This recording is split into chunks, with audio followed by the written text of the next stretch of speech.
All right, I want to transition now a little bit to asked both Mr. Shaughnessy and Liner some questions. Now I'm going to go kind of one-on-one, put the spotlight on each of you, and maybe kind of ask about the team or about the other. So, Coach, I'm going to go to you first and say we were just talking about how good the Mansfield and the BC High game was, and we mentioned it so many times on the broadcast too, and then even afterward, us covering the game, that it really was some of the best high school, basketball we've seen in a while. One of the key aspects, I think, to that was you guys going to a 1-3-1 defense. I want to ask you, what sparked that in your head? Because, you don't see a lot of that, I feel like, a lot of times. Their coaches will stay with their man-to-man or stay with that 2-3 zone, 3-2. What sparked the idea to the 1-3-1? And without giving too much away, how was it so successful? Yeah, I think we've run that for many, many years, way back. We've always tried to have someone at the top that's athletic, long, and big. And a lot of people put guards up there. So if you can put size up there and someone that can make them have to reverse the ball over the top or keep the ball on one side of the court, we try to switch defenses 4 or 5, 6 times a game. And sometimes it drives them crazy. And they'll have to tell me, like, Coach, you can't switch it that quick. Because then we come down sometimes half as our man, half as our zone. And I listen to that. Like, wait till a timeout, wait till a dead ball or something. But you always want to get the other team adjust to what you do and kind of control the game and the tempo of the game the way you want it, whether you're pressing, playing zone, playing man. So for us, it just, Michael Clem at the top of that, he's so long, and it just really is effective. And I think we have guys who can get to the corners. You're going to give up shots in that, and it's hard to rebound out of that. But I think the kids really bought into that, and really just, you take someone's playbook and kind of put it on the sideline. Barnstable running a lot of really good sets against us. Yep. And now you make them think the game and have to adjust to what you're doing instead of like having to guard screen roll or pick and pop or something like that. Right. And that's what I was just going to say. Michael Clem, you got to tell me, he might be one of the most perfect guys to play that top of that 1-3-1, at least how he executed that we saw, because he, even talking to actually kind of Coach Powell before when we came in here, also playing volleyball. He's one of the, maybe you guys can say, I don't know, one of the most athletic, if not the most athletic kid on the team. I don't know, because he can jump. And I think he surprised a lot of people in those BC High and Mansfield games that they weren't expecting that. Yeah. And how he was, like you said, how he was able to defend that and just cause disruption, whether it was in the passing lane or even, in shot blocking and stuff like that coming down. But now I want to switch it a little bit and ask you a question about Thomas over here. There's a lot that goes into a leader, and there's a lot that he shows both on the court and that he just kind of talked about off the court. What separates Thomas as being the leader he is, as opposed to other, players out there? I had Thomas in 6th grade in math. He's in our cluster, and you could tell. Good at math, right?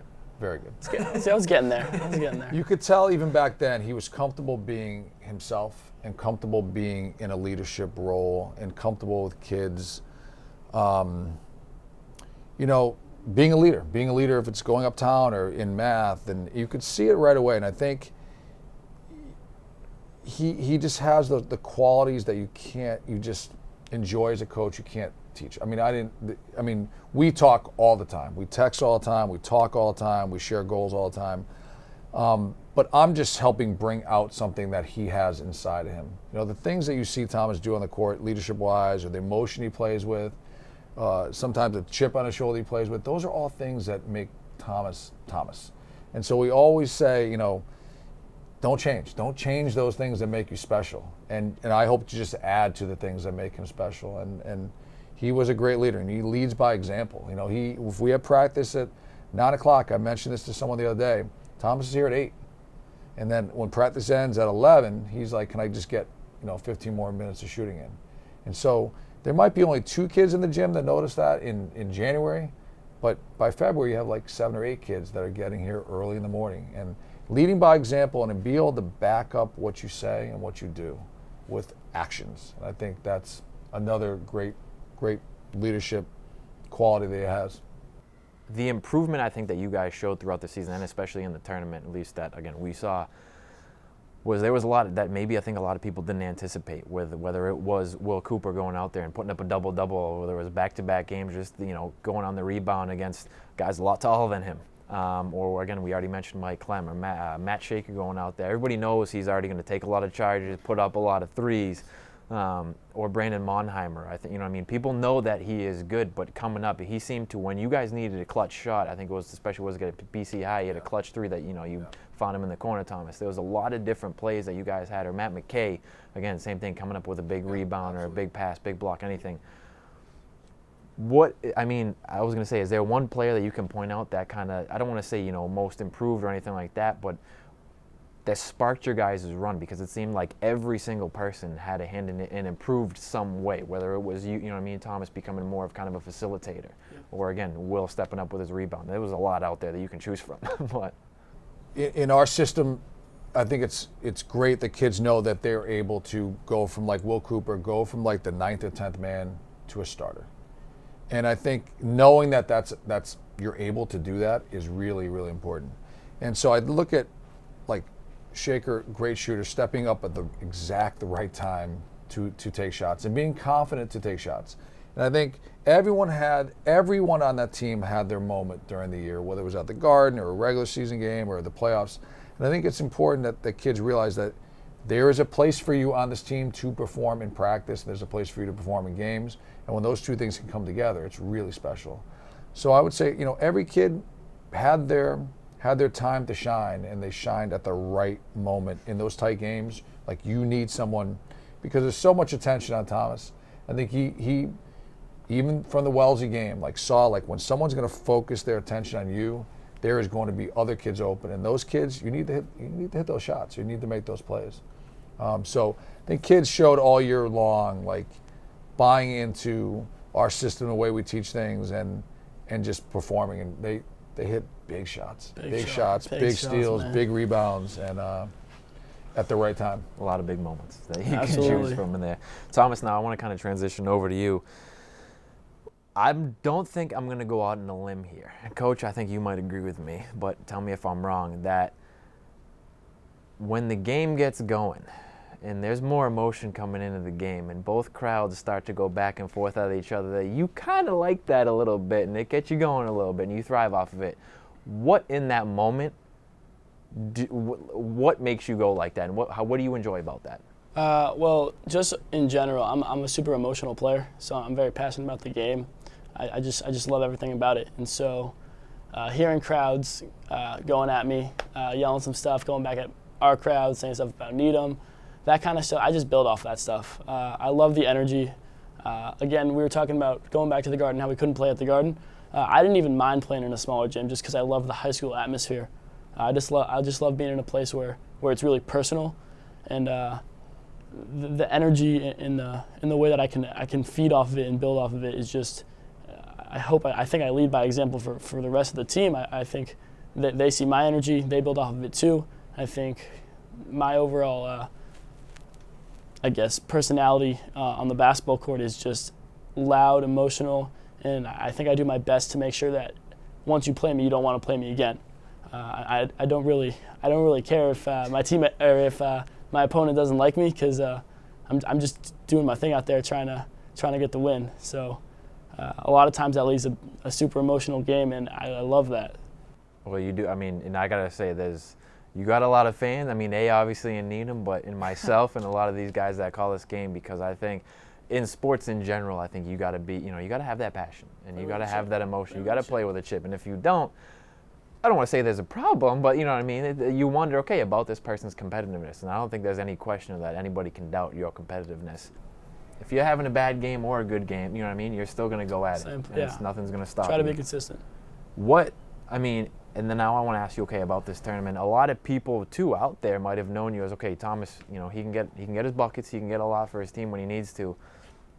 I think maybe what they didn't know so much about your game and what you really showcased out there is you're not just a one-dimensional player. You're terrific on defense. I think a lot of you, Coach, I know you've said it a lot of times, I think it's underrated, whether it's Ethan Wright, your guard, or Carl Pierre out there. You name it, really, coming off of any of the other team's best players. You're guarding them. And there's been instances where you've gone up to Coach and say, Coach, let me guard him. I think I was going to say, Coach will definitely confirm Absolutely. that.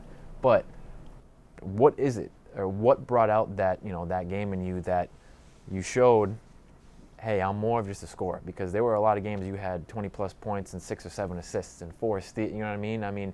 people look at it nowadays too. They're looking at the Westbrook kind of feel and being like, all right, yeah, if you're getting a triple-double, okay, you're not getting a triple-double, but you're filling up the stat sheet nonetheless. How are you able to do that and maybe, just tell people, okay, I'm not just a one-dimensional player? Well, yeah, I think for me starting out as a freshman, I wasn't really a point guard. I was more of just a scorer. And I think over the years and through practice and in different games that I've played in different teams, I've been able to transition to actually making my teammates better and not just myself. So even at the beginning of the season, sometimes I was forcing some shots up, going too quick, just not playing as hard as I want to. And I think that over time, my teammates were letting me know, coaches were letting me know, it's okay to have 15 and 8 instead of 25 and 0.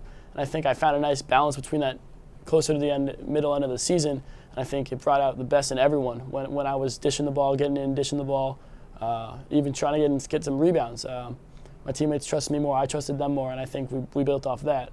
And defensively, I think it's just I hate not guarding the best player, the next best player on the court, whether it's Ethan or Carl or Timberlake.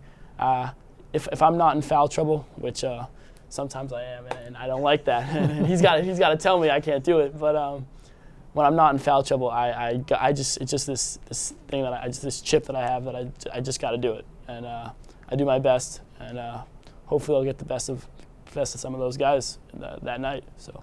You can both probably answer this, and maybe Thomas, if you want to get first crack at it. But, this year, again, we've said it a couple times already, furthest the Needham boys basketball team has ever went, first sectional title. You guys already mentioned, you still want to knock off that state championship that you have as a goal. So how do you repeat this year's success? Because coming into this year, people did expect you to be one of the top teams in the South. We will recognize that, and I think you guys recognize that as well. But this year, okay, you matched those expectations because you won the South. So you are South champion. So everybody, in the South, you got that target on your back. How do you repeat this year's success and maybe take it up a notch? As you said, if you do want to go and win that state championship. I mean, you guys got a lot of people returning, which is the good thing. You got yourself, you got Brandon coming back, Will Cooper still coming back, Mike Clem. You got a lot of guys still coming back. So how do you repeat that success? So I think the best way that I can put it is that we should come out next year expecting to win games. We shouldn't assume because that we were good last year that we're going to be good again.